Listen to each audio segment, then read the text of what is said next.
Welcome to మెగానే TV. Social media ఒకరిని రాత్రికి రాత్రే స్టార్ని చేస్తుంది. అదే సోషల్ మీడియా వారి జీవితాలను ఊహించని వివాదాల్లోకి నెట్టేస్తుంది. ప్రయాగ్రాజు మహాకుంభలో రుద్రాక్షలు అమ్ముతూ కెమెరా కంటికి చిక్కి ఇంటర్నెట్ సెన్సేషన్ గా మారిన యువతి మోనాలిసా వ్యవహారం ఇప్పుడు ఊహించని మలుపు తిరిగింది. గత నెల కేరళలో ఫర్హాన్ ఖాన్ అనే యువకుడిని ఆమె ప్రేమ వివాహం చేసుకున్న వీడియోలు ఎంతలా వైరల్ అయ్యాయో అందరికీ తెలుసు. కానీ పెళ్లైన నెల రోజులకే మోనాలిసా కనిపించడం లేదు, ఆమె ఇంట్లో నుంచి పారిపోయిందని భర్త ఫర్హాన్ ఖాన్ సోషల్ మీడియాలో ఒక వీడియో వదిలాడు.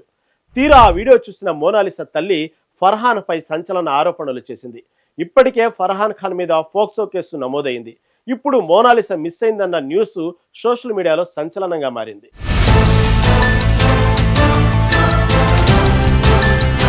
ఓవర్ నైట్ స్టార్డమ్ వస్తే జీవితం ఎంత కన్ఫ్యూజింగ్ గా మారుతుందో చెప్పడానికి మోనాలిసా కథే బెస్ట్ ఎగ్జాంపుల్. మహాకుంభమేళాలో ఓ వీడియోతో ఫేమస్ అయిన మోనాలిసాగా మారిన ఈ అమ్మాయి ఫిల్మ్ ఇండస్ట్రీలో చక్రం తిప్పుతుందని అంతా అనుకున్నారు.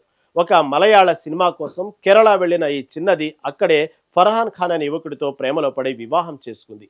వీరి పెళ్లి వ్యవహారం ఎంత రాద్ధాంతం సృష్టించిందో అందరికీ తెలిసిందే.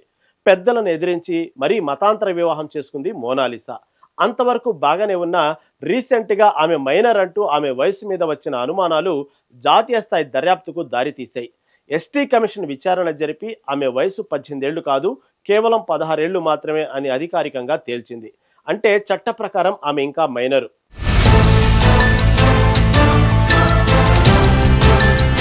ఈ నిజం బయటపడగానే మధ్యప్రదేశ్ పోలీసులు ఫర్హాన్ ఖాన్ పై కిడ్నాప్, ఫోక్సో యాక్ట్ కింద తీవ్రమైన కేసు నమోదు చేశారు.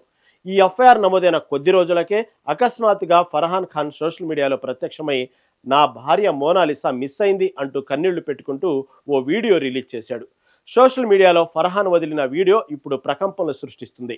మోనాలిసా ఎవరికి చెప్పకుండా వెళ్ళిపోయింది, దయచేసి ఎక్కడైనా కనిపిస్తే చెప్పండి అని అతను మొరపెట్టుకున్నాడు. ఫర్హాన్ వీడియో చూసిన వెంటనే మోనాలిసా తల్లి మీడియా ముందుకొచ్చింది. నా కూతురు ఎక్కడికి పారిపోలేదు, ఫర్హాన్ ఉద్దేశపూర్వకంగానే ఆమెను ఎక్కడో దాచిపెట్టి ఈ నాటకం ఆడుతున్నాడు, నా కూతురిని నాకు అప్పగించకపోతే నిన్ను సర్వనాశనం చేస్తా అని ఆమె ఫర్హాన్కు వార్నింగ్ ఇచ్చారు. తన కూతురి భద్రత పట్ల ఆమె తీవ్ర ఆందోళన వ్యక్తం చేశారు. సాధారణంగా ఫోక్సో కేసు నమోదైతే నాన్ బెయిలబుల్ వారెంట్ కింద తక్షణమే అరెస్టు చేస్తారు, కఠిన శిక్ష కూడా పడుతుంది. ఈ అరెస్టు నుంచి తప్పించుకోవడానికి పోలీసుల విచారణకు మోనాలిసాను దూరంగా ఉంచడానికే ఫర్హాన్ ఖాన్ ఉద్దేశపూర్వకంగా ఈ మిస్సింగ్ డ్రామా ఆడుతున్నాడని లాయర్లు, పోలీసులు అనుమానించారు. ఈ కేసుకు కుల మతపరమైన కోణాలు కూడా తోడవటంతో రెండు రాష్ట్రాల పోలీసులు అలర్ట్ అయ్యారు. ఎన్సీఎస్టీ నేరుగా ఆయా డీజీపీలకు సమన్లు జారీ చేయడంతో మోనాలిసా, ఫర్హాన్ ఖాన్ల కోసం తీవ్ర గాలింపు కొనసాగింది. ఇక్కడ ఎవరు ఊహించిన ట్విస్ట్ జరిగింది.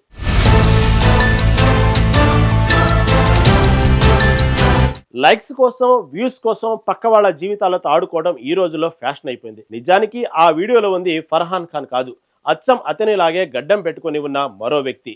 సోషల్ మీడియాలో పాపులారిటీ కోసం మోనాలిసా మిస్ అయిందని, జోధ్పూర్లో వెతుకుతున్నానని ఒక వీడియో రిలీజ్ చేశాడు. అది క్షణాల్లో వైరల్ అవ్వడంతో పోలీసులు అలర్ట్ అయ్యారు. సో ఫ్రెండ్స్, मोनालिसा का पता नहीं लग पाया अजमेर में. मैं आज आ रहा हूँ जोधपुर में पता करेंगे. आज जोधपुर में होल्ड है हम लोग. तो आप किसी को पता लगे कि मोनालिसा कहाँ पे है या किसी ने कहीं पे देखा है, कोई भाई बहन हो, मेरे को बताए. తీరా విచారిస్తే అతను రాజస్థాన్లోని బలోత్రా ప్రాంతానికి చెందిన అరవింద్ కుమార్ జోషి అని తేలింది. తను ఫర్హాన్ ఖాన్ లాగా ఉంటానని, కేవలం టైంపాస్ కోసం, ఎంటర్టైన్మెంట్ కోసమే ఆ వీడియో చేశానని అతను క్లారిటీ ఇవ్వడంతో అందరూ ఊపిరి పీల్చుకున్నారు. నేను ఫర్హాన్ ఖాన్ కాదు, ఆ వీడియోను ఎంటర్టైన్మెంట్ కోసం మాత్రమే చేశానని డూప్ అరవింద్ జోషి క్షమాపణలు చెప్పడంతో మిస్సింగ్ మిస్టరీ వీడింది. కానీ ఈ కన్ఫ్యూజన్కు ఆజ్యం పోసింది మోనాలిసా తల్లి లతాబాయ్ చేసిన ఆరోపణలు.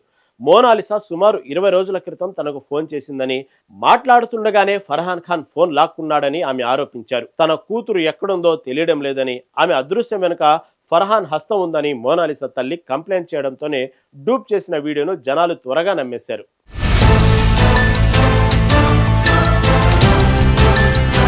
ఈ పెళ్లి వ్యవహారం అతిపెద్ద వివాదం మోనాలిసా వయసు గురించే. మార్చి 11న కేరళలో వీరు పెళ్లి చేసుకున్నప్పుడు కేరళ పోలీసులు ఆన్లైన్ పోర్టల్ ద్వారా ఆమె ఆధార్ కార్డును వెరిఫై చేశారు.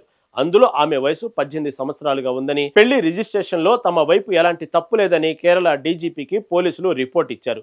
కానీ జాతీయ మానవ హక్కుల సంఘం, జాతీయ ఎస్టీ కమిషన్ జోక్యంతో మధ్యప్రదేశ్ ప్రభుత్వం సీరియస్గా విచారణ చేపట్టింది. మోనాలిసా అసలు పుట్టిన తేదీ ఆధారంగా ఆమె ఇంకా మైనర్ అని తేల్చారు. దీంతో మధ్యప్రదేశ్లోని మహేశ్వర పోలీసులు ఫర్హాన్ ఖాన్పై కిడ్నాప్, పోక్సో చట్టం కింద తీవ్రమైన కేసు నమోదు చేశారు. పోలీసుల నుంచి అరెస్టు భయం ఉండటంతో ఈ జంట రక్షణ కోరుతూ కేరళ హైకోర్టును ఆశ్రయించింది. తాను ప్రేమించి పెళ్లి చేసుకున్నామని, ప్రస్తుతం భార్యాభర్తలుగా జీవిస్తున్నామని వారు కోర్టుకు తెలిపారు. వీరి ముందస్తు బెయిల్ పిటిషన్ను విచారించిన జస్టిస్ కౌసర్ ఎడపగత్ ఫర్హాన్ ఖాన్ అరెస్టుపై ఉన్న స్టేను మే 20 వరకు పొడిగిస్తూ ఉత్తర్వులు జారీ చేశారు.